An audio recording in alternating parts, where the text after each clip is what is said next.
వినిపిస్తోంది నాన్న. అబ్బాయిని కలిసావమ్మా? కలిశాను నాన్న. నేను మళ్ళీ ఫోన్ చేస్తాను. ఎవరు? మా నాన్న ఏంటంట? మీ గురించే అడుగుతున్నారు. నా గురించా? నేను మీ నాన్నగారికి తెలుసా? నేనే చెప్పాను. ఏం చెప్పారండి? మీరు చాలా మంచివారని, హెల్పింగ్ నేచర్ ఎక్కువ, ఇంకా మీరంటే నాకు ఇష్టమని. చెప్పు చెప్పు, ఆగిపోయావే. నేనంటే ఇష్టమా? మ్మ్, ఎంత ఇష్టం? మా అమ్మంట. ఏమైంది? ఏంటలా ఉన్నారు? నేనేదైనా తప్పుగా బిహేవ్ చేశానా?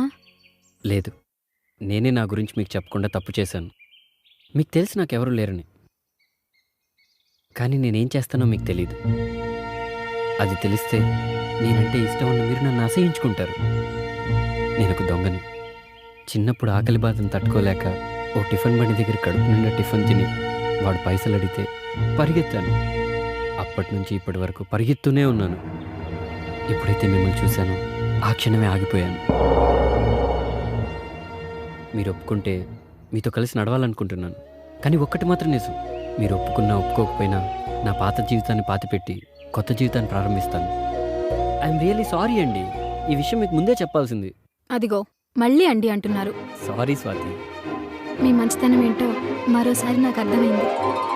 నిజంగా ఈరోజు నా జీవితంలో మర్చిపోలేని రోజు. I love you Raja. I love you two.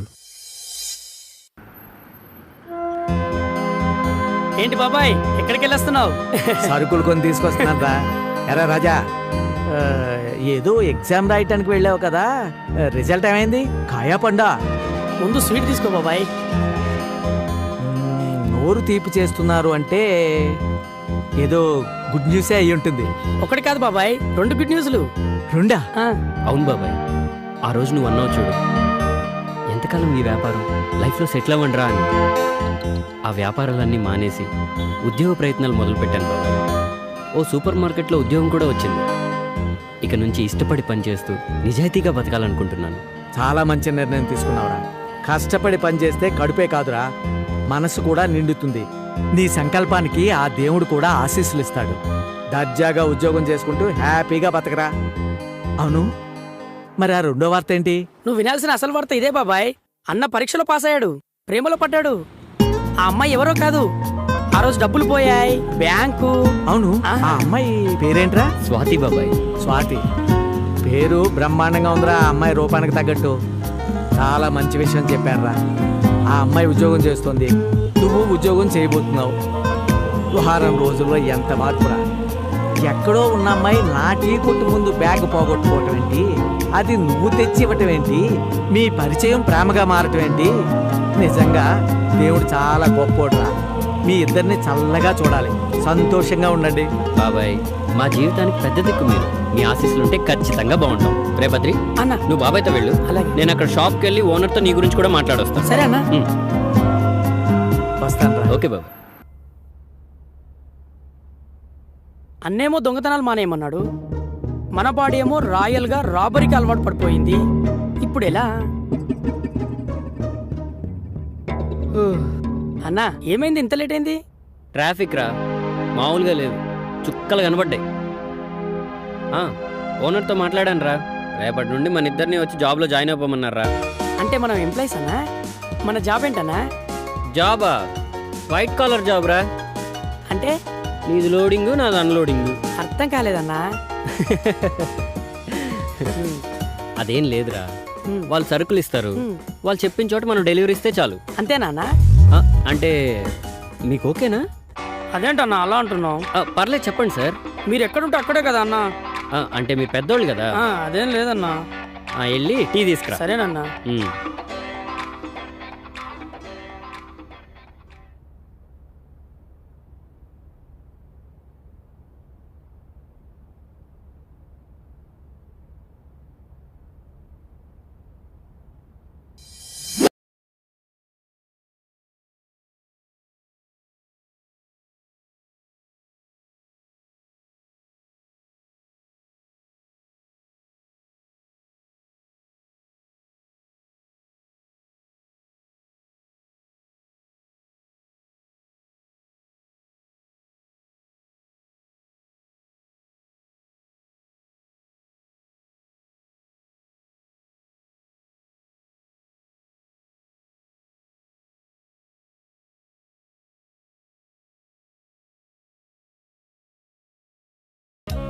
Krishna నీకు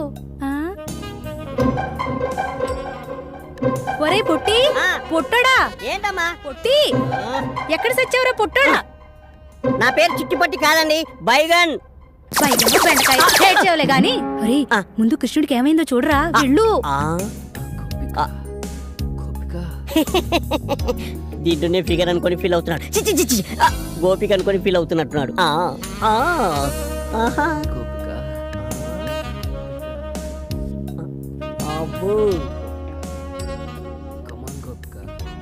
గోపిక బంగారం లాంటి కళ చెదర కొట్టా కుదరా ఎదవా. ఏ నాన్న ఏమైంది? మంచినీళ్ళు ఏమన్నా కావాలా? ఇప్పుడే తెస్తాను. అమ్మగారు నాకు అసలు అలాంటి కళలు ఎందుకు వస్తున్నాయో అర్థం కాలేదు. నేను ప్రేమిస్తున్న నా ఊహా సుందరి గోపికల గురించి ఆలోచిస్తుంటే హాస్టల్లో ఉన్న అమ్మాయిలందరూ నా కళ్ళలోకి ఎందుకు వస్తున్నారో అర్థం కాక నా గోపికని ఎలా కనిపెట్టాలో తెలుసుకోవడం కోసం ఒక జ్యోతిష్యుడి దగ్గరికి వెళ్ళాను. రామ్మా సుభద్ర, బయటకొచ్చి కృష్ణుడి గారి జాతకం ఎలా ఉందో చూసి చెప్పమ్మా. బాగా ఆలోచించు. అది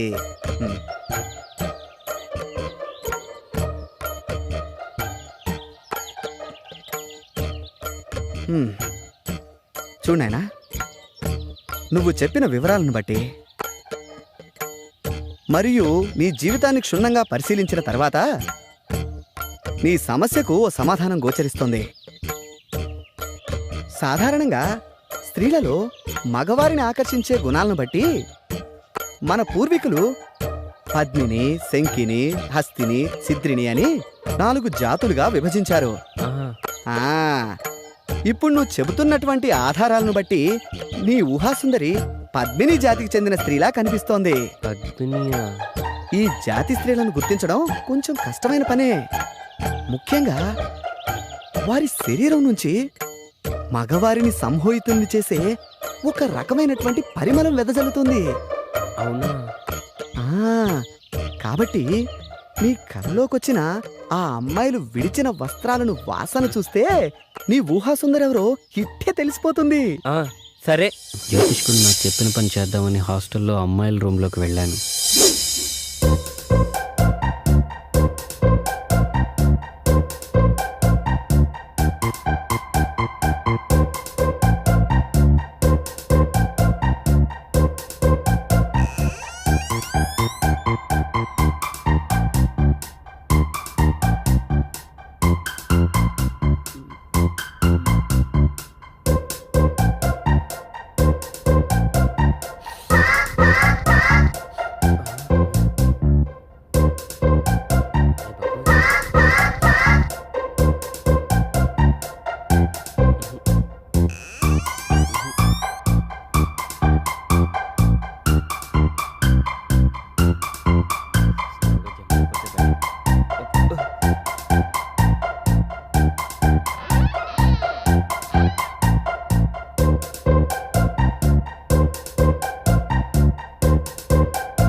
ఏంటి కృష్ణ అంత చిన్నగా వస్తున్నావు? నేనని ఎలా గుర్తుపట్టావు?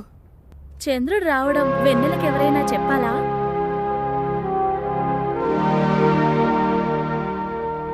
రా కృష్ణ, కూర్చో. లేదు, బాత్రూంలో వైరింగ్ ప్రాబ్లం ఉందని కంప్లైంట్ ఇస్తే చూద్దామని వచ్చాను.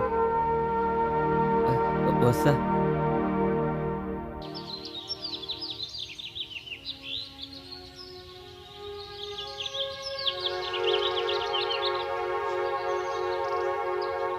ఆగమ్మా. ఎందుకు? నీతో పనుంది. నాతో మీకు పని ఏంటి? తప్పుకోండి. ఒక్కసారి ఇది చూడు.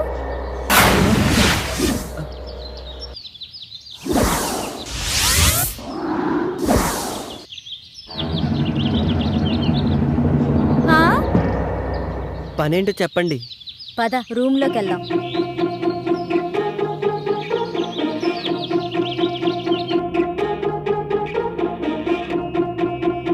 కూర్చో.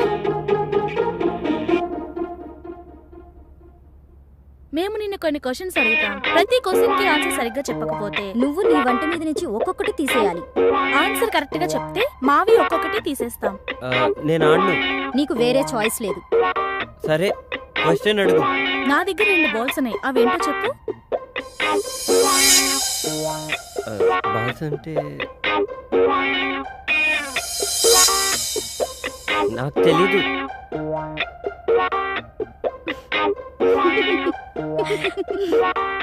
I balls. పని ఉన్నప్పుడు పెద్దగా అవుతుంది, పని అయిపోయిన తర్వాత చిన్నగా అవుతుంది. ఏంటది? అది అది అది అది కూడా తెలీదా? గొడుగు. చక్క విప్పు.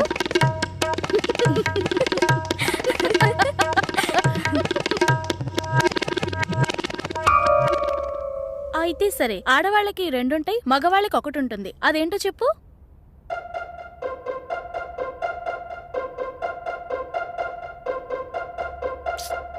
అది కూడా తెలీదా? ఇంటి పేరు. ప్యాంటిప్పు. ప్యాంటిప్పు.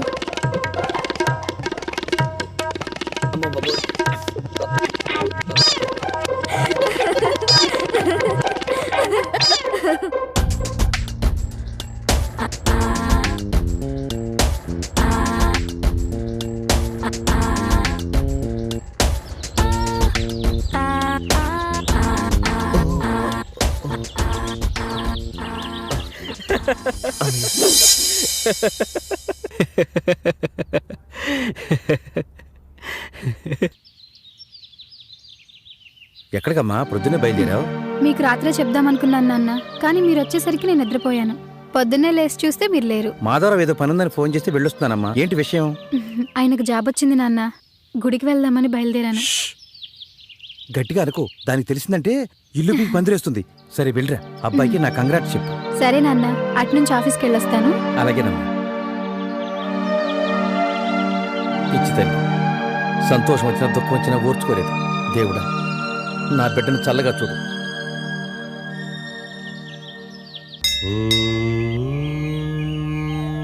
నమస్కారం అండి. రామ్మా, కూర్చో. నిన్న సాయంత్రం అనుకుంటా ఎందుకో నువ్వు గుర్తొచ్చావు. ఏంటి సంగతులు? చాలా సంతోషంగా కనపడుతున్నావు. అవునండి, నిజంగానే చాలా సంతోషంగా ఉన్నాను. అంతా మీ ఆశీర్వాదం వల్లే. నాదే ఉందమ్మా, అంతా భగవంతుని దయ. ఎప్పుడూ చూడని సంతోషం నీ మొహంలో స్పష్టంగా కనిపిస్తోంది. ఇంతకీ ఆ అబ్బాయి పేరేంటి? అది మీకెలా తెలుసండి? మీ వయసులో ఉన్న అమ్మాయిలు మనసులో నవ్వుకునేది 2 సందర్భాల్లోనే. మొదటిది మనసుకు నచ్చిన తోడు దొరికినప్పుడు, రెండవది తొలిచూలు కాన్పుకు సిద్ధమైనప్పుడు. మీ విషయంలో మొదటిదే కరెక్ట్ కదా? నిజమేనండి. నా జీవితంలో ఇలాంటి సంతోషకరమైన క్షణాలు వస్తాయని నేను కల్లో కూడా ఊహించలేదు. అంతా ఓ అద్భుతంగా ఉంది. చూడమ్మా, శిశిరం వచ్చి ఆకులన్నీ రాలిపోయి మూడువారిన చెట్టుకు మళ్లీ వసంతం వచ్చి కొమ్మలు చిగురిస్తాయి. కొత్త ఆకులతో ఆ చెట్టు కళకళలాడినట్టు కష్టాలతో కాపురం చేసిన జీవితానికి సుఖాలు కూడా స్వాగతం పలుకుతాయి. ఇంతకీ ఆ అబ్బాయి పేరేంటమ్మా? అతని పేరు రాజా. నా అనే వాళ్ళెవరూ లేరు. నేనంటే తనకు చాలా ఇష్టం. మంచి మనసున్నవాడు. ఎవరూ లేని పిల్లలకు అన్నీ తానే అయి ఆదుకుంటున్నాడు. ఇప్పుడు నా కోసం ఉద్యోగం కూడా చేస్తున్నాడు. శుభం. మరి ఇంట్లో వాళ్ళు ఏమంటున్నారు? నాన్నగారు ఒప్పుకున్నారు. అమ్మకి మాత్రం ఇంకా తెలీదు. ఎలా చెప్పాలో కూడా అర్థం కావట్లేదు. ఆ ఒక్క విషయంలోనే నాకు భయంగా ఉంది. భయపడకమ్మా, మీ ఇద్దరికీ రాసిపెట్టి ఉంటే ఎవ్వరూ ఆపలేరు. ఎవ్వరినీ పట్టించుకోకుండా నువ్వేది చేయాలనుకుంటున్నావో అది చెయ్యి. నువ్వు అనుభవించిన కష్టాలన్నీ పోయాయి. ఇక నీ జీవితం చాలా బాగుంటుంది. అన్నీ మర్చిపోయి హాయిగా ఉండు తల్లి. సరేనండి, మిమ్మల్ని కలిస్తే నాకు చాలా సంతోషంగా ఉంటుంది. ఉంటానండి. మంచిదమ్మా. ఈసారి వచ్చేటప్పుడు అబ్బాయిని కూడా తీసుకురా. అలాగే. రాజా,